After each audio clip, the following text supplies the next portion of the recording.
నమస్తే, welcome to Andhraprabha. నేను తేజస్వి. రాత్రి అయిందంటే ఆ ఊళ్ళో భయపడతారు. ఎవరి బైకు కాలుతుందో తెలియదు, ఎందుకు కాలిపోతుందో అంతకన్నా తెలియని వైనం. దీంతో గ్రామస్తుల్లో ఒకటే ఆందోళన.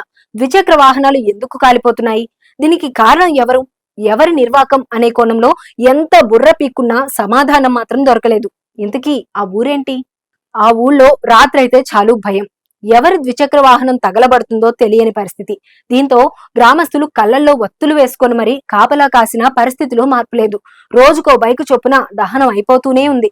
దీంతో ఏం చేయాలో అర్థం కాలేదు. ఎందుకు ఇలా బైకులు కాలిపోతున్నాయనే దాని మీద చర్యలు తీసుకోవాలని భావించారు. ఇంటికో సీసీ కెమెరా ఏర్పాటు చేశారు. ప్రతిరోజు అర్ధరాత్రి దాటిన తర్వాత ఓ యువకుడు ఇంటి ముందు పార్క్ చేసిన బైక్ కు నిప్పు పెట్టి పరారైతున్నాడు.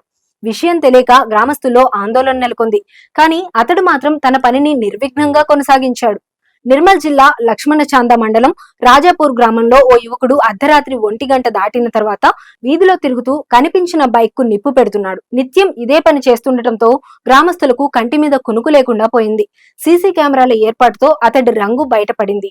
అతడు ఎందుకు బైకులు దహనం చేస్తున్నాడు, అతడి ఉద్దేశం ఏంటి అనే దాని గురించి వివరాలు తెలియరాలేదు. అతడి నిర్వాకం సీసీ కెమెరాలో నిక్షిప్తం కావడంతో గుట్టు రట్టయింది. నిందితుడు అదే గ్రామానికి చెందిన 23 ఏళ్ల యువకుడు.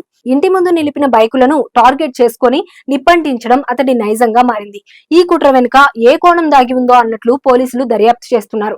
నిజానిజాలు విచారణలో తెలిసే అవకాశం ఉందని చెబుతున్నారు.